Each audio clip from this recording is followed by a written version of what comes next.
Following the election of Democratic Socialist Zohran Mamdani, the New York City Fire Commissioner steps down. New data reveals California is set to spend 30 times more on illegal immigrant health care than they do on their own law enforcement. The FAA cuts 10% of flights across 40 major U.S. cities as a result of the Democratic-led government shutdown, and while claiming to want safety for the community, an Oregon state representative calls on citizens to disrupt ICE arrests of dangerous gang members in Portland. We'll get into all of that and your quick hits now.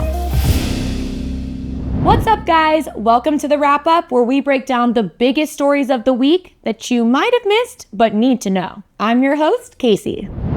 New York Fire Department Commissioner Robert Tucker, a Jewish philanthropist and businessman, resigned Wednesday morning, one day after Democratic Socialist Zohran Mamdani's mayoral election victory. He informed Mayor Eric Adams of his plan to step down from the FDNY post he has held for just over a year. The New York Post reported that Tucker was concerned by Mamdani's anti-Israel stance, which conflicts with his strong support for the Jewish state. Mamdani, a longtime vocal critic of Israel, refused during a campaign debate to affirm Israel's right to exist as a Jewish state, despite New York hosting the largest Jewish population outside Israel. Mamdani has also repeatedly condemned Israeli Prime Minister Benjamin Netanyahu, accusing Israel of genocide in Gaza following the October 7th Hamas attacks, and has even vowed to arrest Netanyahu if he visits New York City. Tucker didn't address the exact reason for his exit, but focused on the department's accomplishments, saying, quote, "We empowered the brave men and women who keep our city safe,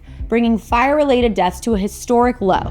Our next story comes from California, where publicly available budgets reveal that the Golden State is on track to spend 30 times more on illegal immigrants than they do on their own law enforcement. According to the Legislative Analyst's Office in California, the state has allocated just $348 million for law enforcement, but spending to cover full Medi-Cal benefits for 1.7 million illegal aliens will reach $10 billion. Yes, with a B, which is 35% higher than the $7.4 billion Governor Gavin Newsom projected earlier this year. Diana Crofts-Palaio, a spokesman for Newsom's office, defended the spending, saying that law enforcement budgets are, quote, primarily funded through local funding. But critics argue this lopsided spending shows where the state government's real priorities are.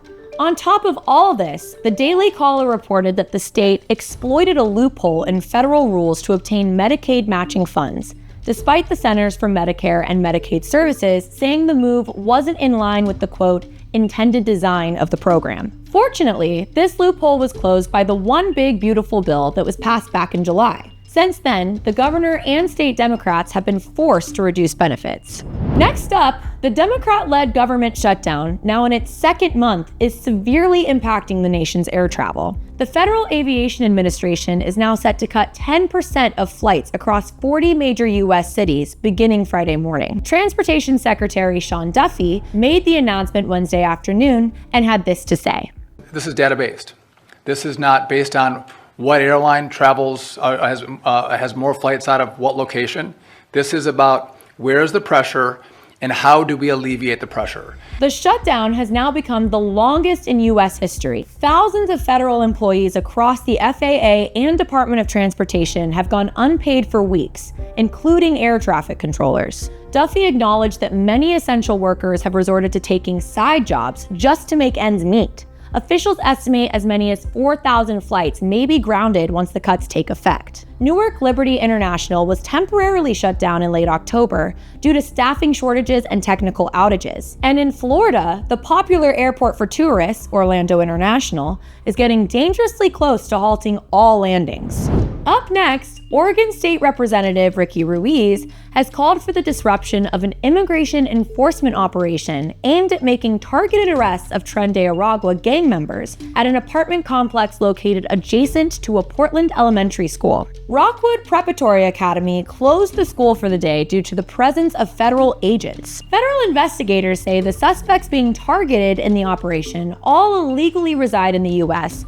and use the apartment as a stash house for drugs, firearms, and ammunition sold in Portland. But Ruiz condemned the ICE operation on social media and shared a Portland Immigrant Rights Coalition hotline number to rally activists against enforcement. Ironically, Ruiz said this about the operation: "We will continue to monitor the situation closely and work with our partners to ensure our community stays informed and protected." Chief of the U.S. Border Patrol, Michael W. Banks, highlighted that the operation did in fact protect the community, posting on X, quote, "The primary target and 8 additional Venezuelan nationals, all illegally present in the U.S. with criminal immigration past, including domestic violence, assault, prostitution, and larceny, were taken into custody." And now it's time for Quick Hits.